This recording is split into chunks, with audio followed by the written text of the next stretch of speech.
पॅरिसमध्ये झालेल्या दहशतवादी हल्ल्याच्या पार्श्वभूमीवर देशभरात सतर्कतेचा इशारा देण्यात आलाय। त्यानुसार नवी मुंबई पोलिसांनी शहरातील महत्त्वाच्या ठिकाणांच्या सुरक्षा व्यवस्थेत वाढ केली आहे। तसंच सागरी सुरक्षेवरही विशेष लक्ष देण्यात येत आहे। पॅरिसमध्ये झालेल्या दहशतवादी हल्ल्याच्या पार्श्वभूमीवर देशभरात सतर्कतेचा इशारा देण्यात आलाय। त्यानुसार नवी मुंबई पोलिसांनी शहरातील महत्त्वाच्या ठिकाणांच्या सुरक्षेत वाढ केली आहे। तसंच सागरी सुरक्षेवरही विशेष लक्ष देण्यात येत आहे। शुक्रवारी पॅरिसमध्ये झालेल्या अतिरेकी हल्ल्यात 128 हून अधिक जण मृत्युमुखी पडले आहेत। त्यानुसार शहरातील धार्मिक स्थळं, मॉल, रेल्वे स्थानकं यांच्या सुरक्षा व्यवस्थेत वाढ करण्यात आली आहे। मुंबईप्रमाणेच नवी मुंबईलाही मोठा समुद्र किनारा लाभलाय। मुंबईत हल्ल्याच्या वेळी दहशतवाद्यांनी समुद्रमार्गे मुंबईत प्रवेश केला होता। यापुढेही दहशतवादी कारवाईसाठी समुद्रमार्गाचा वापर होऊ शकतो। त्यामुळेच नवी मुंबईच्या सागरी सुरक्षेतही वाढ करण्यात आली आहे। तसंच आयुक्तालय क्षेत्रातील सर्व पोलीस ठाण्यात खबरदारीच्या सूचना देण्यात आल्या असून वाढीव मनुष्यबळ सज्ज ठेवण्यात आले। Video journalist Suraj Kamble, MVTV। दुष्काळाने होरपळणाऱ्या मराठवाड्यातील शेतकऱ्यांसाठी एक दिलासादायक बातमी आहे। केंद्राचे दुष्काळ पाहणी पथक बुधवारपासून मराठवाड्याच्या पाहणी दौऱ्यावर येत आहेत। केंद्रीय पथकाचा हा 4 दिवसांचा दौरा आहे। दुष्काळाने होरपळणाऱ्या मराठवाड्यातील शेतकऱ्यांसाठी एक दिलासादायक बातमी आहे। केंद्राचे दुष्काळ पाहणी पथक बुधवारपासून मराठवाड्याच्या पाहणी दौऱ्यावर येत आहेत। केंद्रीय पथकाचा हा 4 दिवसांचा दौरा राहील। यामध्ये पथकातील अधिकारी दुष्काळी भागाची पाहणी करून शेतकऱ्यांसोबत संवाद साधणार आहेत। त्याचबरोबर दुष्काळामुळे झालेल्या नुकसानीची माहिती जाणून घेणार आहेत। केंद्राच्या दुष्काळ पाहणी पथकाच्या दौऱ्यानंतर केंद्राकडून दुष्काळांना मदत जाहीर होणार का, याकडे संपूर्ण मराठवाड्याचे डोळे लागले आहेत। Bureau report, MVTV। Thane Belapur रोडवर तुर्भे स्टोअर्सजवळ शनिवारी सकाळी कंटेनरची धडक लागून आई व मुलाचा दुर्दैवी अंत झाला। या घटनेने संतप्त झालेल्या तुर्भे स्टोअर्स येथील नागरिकांनी त्याच रात्री जवळपास तासभर रास्ता रोको आंदोलन केलं। यावेळी या संतप्त जवानांनी स्कायवॉक व सुरक्षा व्यवस्था करण्याची मागणी केली। ठाणे बेलापूर रोडवर तुर्भे स्टोअर्सजवळ शनिवारी सकाळी कंटेनरची धडक लागून आई व मुलाचा मृत्यू झाला। या घटनेने संतप्त झालेल्या तुर्भे स्टोअर्स येथील नागरिकांनी त्याच रात्री जवळपास तासभर रास्ता रोको केलं। यावेळी या नागरिकांनी स्कायवॉक व सुरक्षा व्यवस्था करण्याची मागणी केली। या संतप्त जमावाने सुमारे 20 मिनिटं वाहतूक अडवून ठेवली होती। अखेर पोलिसांनी घटनास्थळी धाव घेऊन मध्यस्थी केल्यानंतर हा मार्ग रहदारीसाठी खुला करण्यात आला। राज चव्हाण, MVTV। केंद्रीय मंत्री व्यंकय्या नायडू यांनी शनिवारी LPG ग्राहकांना दिली जाणारी सबसिडी हटवण्याचा विचार सुरू केलाय।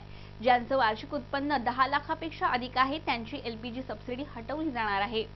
केंद्रीय मंत्री व्यंकय्या नायडू यांनी शनिवारी LPG ग्राहकांना दिली जाणारी सबसिडी हटवण्याचा विचार सुरू केलाय। ज्यांचं वार्षिक उत्पन्न 10 लाखांपेक्षा अधिक आहे त्यांची LPG सबसिडी हटवली जाणार आहे। सरकारला अनेक अवैध गॅस कनेक्शन बद्दल माहिती मिळाली आहे। अशा ग्राहकांना दिली जाणारी गॅस सबसिडी थांबवून सरकार करोडो रुपये वाचू शकणार आहे। आतापर्यंत 30 लाख लोकांनी स्वतःहून सबसिडी सोडली आहे। ही सबसिडी गरीब लोकांना देणं गरजेचं आहे असं मत नायडू यांनी व्यक्त केलंय। Bureau report, MVTV।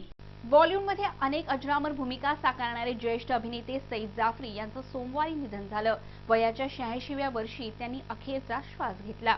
बॉलिवूडमध्ये अनेक अजरामर भूमिका साकारणारे ज्येष्ठ अभिनेते सईद जाफरी यांचं सोमवारी निधन झालं। वयाच्या 86व्या वर्षी त्यांनी अखेरचा श्वास घेतला। गांधी, दिल, अजूबा, राम तेरी गंगा मैली आणि यांसारख्या अनेक हिंदी सिनेमात त्यांनी वेगवेगळ्या भूमिका साकारल्यात। जाफरी यांनी हिंदी सिनेमाप्रमाणेच अनेक ब्रिटिश सिनेमांमधूनही काम केले। त्यांच्या अनेक भूमिका आजही प्रेक्षकांच्या मनात घर करून आहेत।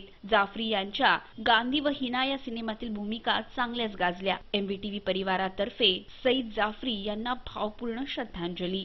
Bureau report, MVTV। Koparkhairane railway स्थानकाबाहेरील परिसरात कचऱ्याचा खच जमा झालाय।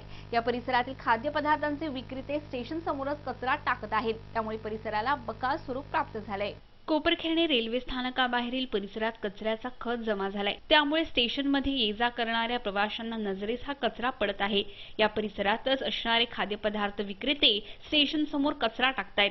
या ओल्या कचऱ्यामुळे परिसरात दुर्गंधी पसरली असून प्रवाशांना नाक मुठीत धरून चालावं लागतंय। तसेच या ठिकाणी असणाऱ्या फुटपाथवरही कचरा व भंगाराचं साहित्य ठेवून फुटपाथ अडवण्यात आलाय। परिणामी पदचाऱ्यांची मोठी गैरसोय होत आहे। सर्वत्र टाकण्यात आलेल्या या कचऱ्यामुळे परिसराला बकाल स्वरूप प्राप्त झाले। व्हिडिओ जर्नलिस्ट प्रणित कापसेसह राज चव्हाण, MVTV। महानगर टेलिकॉम निगम लिमिटेड अर्थात MTNL आपल्या ग्राहकांना लवकरच फ्री रोमिंग सर्व्हिस देणार आहे। MTNLच्या फ्री रोमिंग सर्व्हिसमुळे मुंबई, दिल्ली बाहेर देशात कुठेही इनकमिंग कॉलसाठी पैसे द्यावे लागणार नाहीत। MTNL आधी BSNL ही योजना लॉन्च केली आहे।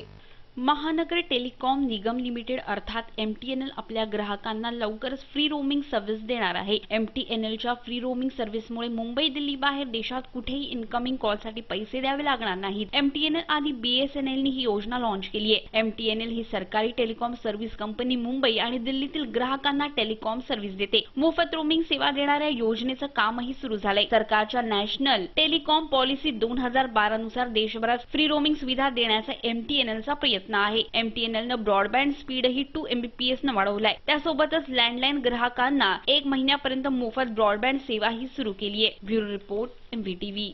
नवीन कांद्याची आवक झाल्याने घाऊक कांद्यात मोठी घसरण पाहायला मिळते। मात्र दुसरीकडे किरकोळ बाजारात कांद्याचे दर चढेच पाहायला मिळत आहेत। नाशिक जिल्ह्यातील मार्केटमध्ये नवीन कांद्याची मोठ्या प्रमाणात आवक सुरू झाली आहे। परिणामी कांद्याच्या दरात घसरण होत आहे। नवीन कांद्याची आवक झाल्याने घाऊक कांद्यात मोठी घसरण पाहायला मिळत आहे। मात्र दुसरीकडे किरकोळ बाजारात कांद्याचे दर चढेच पाहायला मिळत आहेत। नाशिक जिल्ह्यातील मार्केटमध्ये नवीन कांद्याची मोठ्या प्रमाणात आवक सुरू झाली आहे।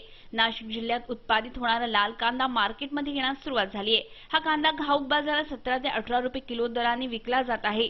दरम्यान येत्या काही दिवसात लाल कांद्याची आवक आणखीन वाढणार असल्याने कांद्याच्या भावात आणखीन घसरण पाहायला मिळू शकते। Bureau report MVTV।